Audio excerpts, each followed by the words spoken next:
you better get on the ground! Mom! Come here! Put your hands out! Mama, don't open your mouth! Mom! Get up! Mom! I got his hands! Mama! Get on the ground! Gonna be in foot pursuit west of here. James, step back one. Roll over! Do you want to get tased again? You can breathe, you're talking. This wild chase starts in Willard's hood with cops yelling at some guy to hit the deck. Dramatic music blares, making it feel like a movie. The guy is caught right after being told to get down. And guess what? The next part is unbelievable. Southbound towards Willard. Black male, 6 feet tall, green shirt, heel pants. I'm gonna tell you, you better get on the ground! Come here! Put your hands out! What's this guy thinking? An officer notices the suspect holding something in his hand, raising suspicion. As the pursuit continues, the discovery of the object is delayed by ongoing action and music. Eventually, the suspect is detained, and a dog is seen nearby, adding to the chaotic scene. Just wait, it gets even zanier. Hey! He's got something in his hand. Mama! Watch out! I'm gonna tase him again! Put your hands out! Mama! I'm gonna tase you again! Put your hands behind your back! Let him up! Do it now! Do it now! I'm trying to! All right, we got this hand. We got it. Mama, don't open your mouth! Mom! Mom! I got his hands! Mama! Mama! Mama! How about two? We got one detained. Mom! I ain't getting in, man. I'm on your driving, dog. Hold your popcorn. This part's a doozy. The suspense escalates when officers find pills on the suspect, identified as ecstasy. The suspect had previously hidden the item in his hand, leading to a brief confrontation. Officers then search the area for more evidence, suggesting the suspect attempted to dispose of additional items. Next up, the plot thickens even more. Powder in his hand. He's got pills right here. What? I got you, man. Get in the car! I'm trying to get in. I'm trying to get in.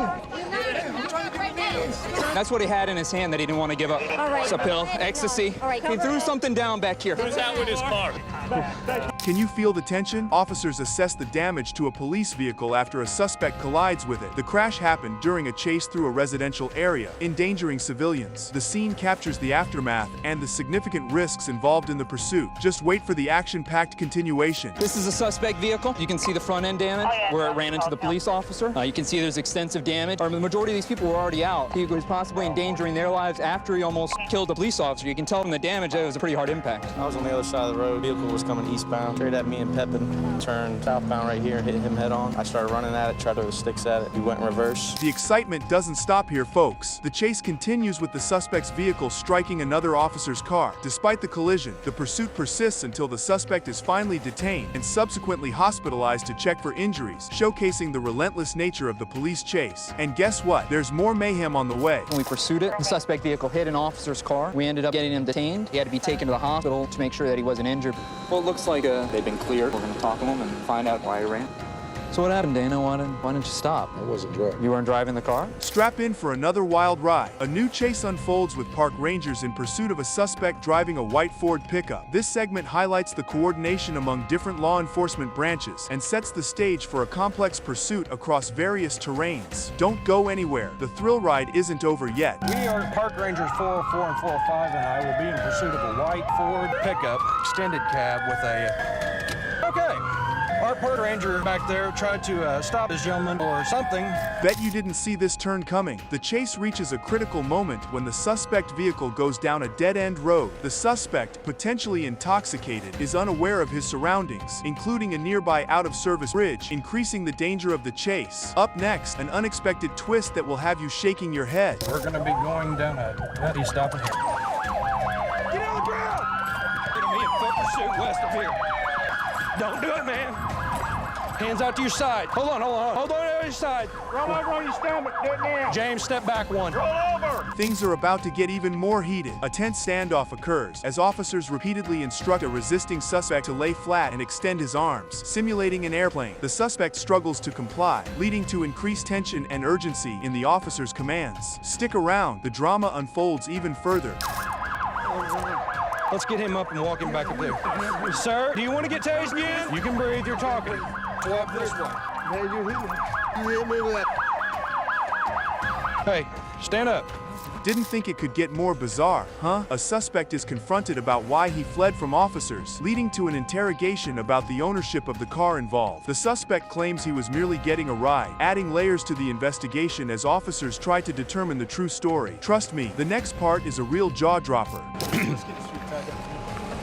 Oh, you hurt me. Stay still for me, okay? Now kill me, because I'm telling right now I'll be dead. Ain't nobody doing anything to you. Just stay still for me, okay? I'll be dead. I guarantee you. I'll be dead in jail. Take care of you there. You're not gonna have a problem. Yeah, Lord, kill me right now, because I will be dead. Get ready for another curveball. Officers prepare for another potential pursuit involving a stolen vehicle. They discuss strategy and setup, demonstrating the coordination required to safely manage such high-risk situations. Things are about to escalate, so stay glued to your screen. Got a couple of officers, they're behind a stolen vehicle. They're going to be turning, coming north. We're going to go ahead and try to get up here to the intersection, be in position to intercept the vehicle with flag strips if possible if he decides to take off. Buckle up for this wild ride as the woman fiercely demands her attorney before even thinking about stepping out. The woman insists on having her attorney present before stepping out of the car after being told to do so by the police. The officer dismisses her request and commands her to exit the vehicle, indicating the beginning of the arrest process. You'll definitely want to stick around to see how this escalates. I would like to have my attorney present. Nope. Step out of the car. I didn't do anything that caused disorderly intoxication.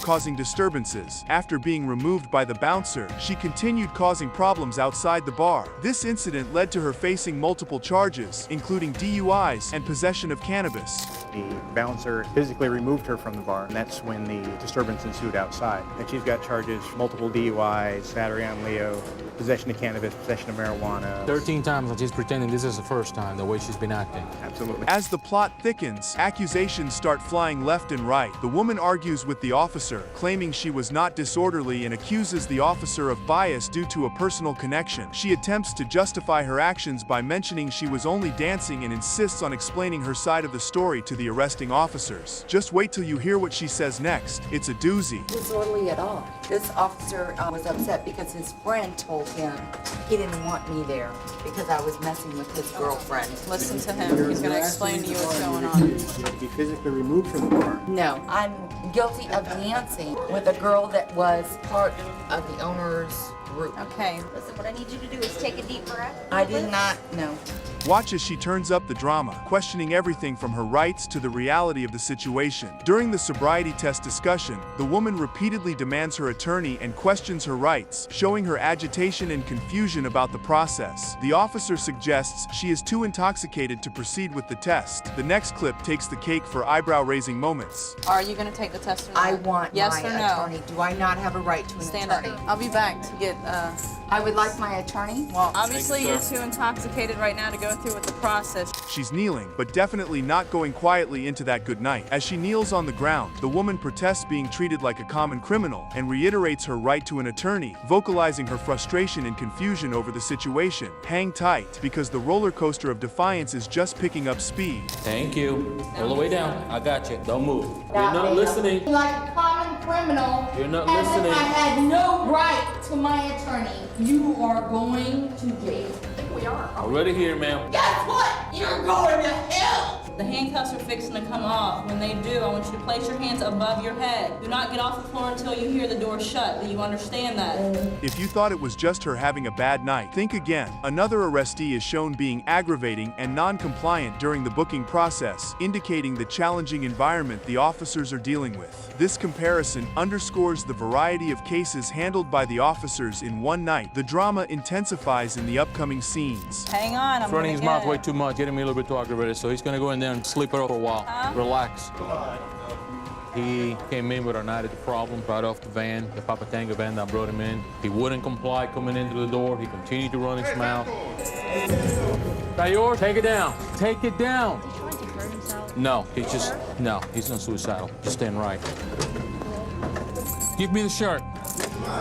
Give me the shirt. Time ticks slowly in jail, and her patience is wearing thin. The woman argues with an officer about her rights and the conditions of her detention, showing her increasing frustration and desperation as she spends more time in custody. You won't want to miss what happens next. It's a real jaw-dropper. You know, this is not right. You've been here an hour. You have 5 more to go. Okay, so that's what you tell me. So 5 more later, we'll talk. Okay, but then tell me something. You don't have No, I don't. But you got the right to tell him something? How the hell you don't about I'm what done with is this him. chair? I'm done What with is you. this? I am done with you. Use the chair. What is this chair for? You don't want to tell me? Yeah, okay, bye-bye. Man, he's just not listening. An officer shares a slice of life behind the bars, giving us a peek into what makes his job tick. An officer describes his experience working at the Multnomah County Sheriff's Office, providing context on the nature of their work and the impact of the booking process on new detainees. Keep watching. The next twist is something else. I've worked for the Multnomah County Sheriff's Office now almost 8 years. I really enjoy it. You get to see how people are when they first come into custody and what a difference it is. How's it going, fellas? Just step right over here, guy. Overdosed. Overdosed? Yeah, to say the least. Well, how'd you cut your head? I don't know. You don't remember any of it? Nope. Strap in for a shocking story about another detainee's wild night. A detailed description of another detainee's erratic behavior due to drug use is provided, illustrating the broader issues of substance abuse and its consequences that the officers frequently handle. The narrative takes a dramatic leap next, so stay tuned for more action. According to the officers, he was running around Southeast Portland, no clothes on. He broke into a lady's house, jumped through the glass door. She was able to fight him off, got him under control, and then the cops came. He'll spend a while in jail. So what's going on? I'm told that I hurt somebody somewhere along the line or something. You don't remember breaking into somebody's house? Oh, what do we have here? The initial encounter starts with officers noticing a man seemingly asleep in his car. They repeatedly try to get his attention by calling out, "Sir, are you okay?" To which there seems to be no response. The officers then express concern over the radio that this might be a serious medical incident, referring to it as a possible SLE 1 over. And trust me, it's just starting to get good. Sir, are you okay? Hello? Hello, sir? We might have a signal 1 over here. Sir, is your foot on the brake there? Hey, sir. Are you okay?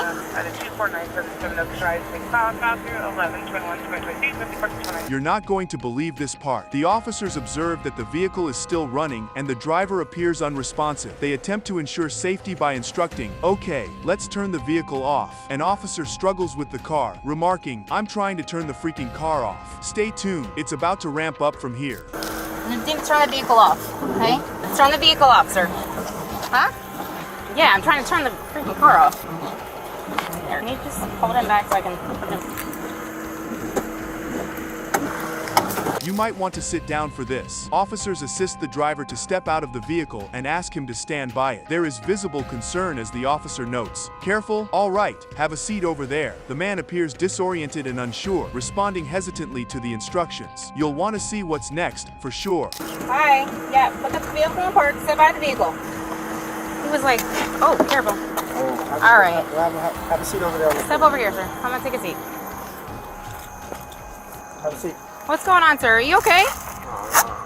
Now, this will catch you off guard. The man, now identified as John, is questioned about his condition. He admits to feeling not okay and reveals that while he saw himself outside of the vehicle, the car was still in drive. Officers continue probing about his evening, asking if he had consumed alcohol. The twist coming up is definitely popcorn worthy. When I saw you, you were outside of the vehicle, in the car. Yeah. Car's still in drive. Right. What's going on tonight? You had loads to drink? Huh? Have you had something to drink tonight? No, I'm just waiting. I'm just trying to go home. You're trying to go home? Yeah. Okay. Do you have your license on you? John responds to questions about his whereabouts before being found. He tells the officer he was coming from a friend's house. Despite his troubled state, he tries to confirm his residential proximity, asserting, "I live right down the street." But wait, there's more. What's your name? John. John what? Guzman. John Guzman. Where are you coming from tonight? Friend's house. A friend's house? Okay. What's your name? John Guzman. Get ready for a curveball. The conversation shifts when an officer identifies John as someone who works for the sheriff's office. They call for additional support, requesting someone from the sheriff's office with the code 51 over here, and inquire about the duration of his employment, which is 3 years. The next clip will definitely turn heads. Yeah. You work for the sheriff's office? Bravo 5 to Bravo 20. Good. Can you 51 over here, please? How long you worked over there for? 3 years. 3 years.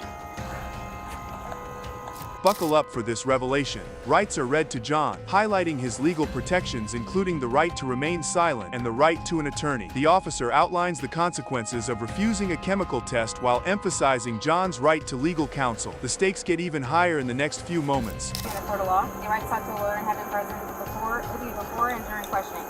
Cannot afford to hire a lawyer, won't be appointed to represent you at county expense before any question. Give you your rights to remain silent. Later wish to stop answering questions. No further questions will be asked. Understand your rights as I explain them to you. Having a right to mind, do you wish to talk to me now? No. Okay.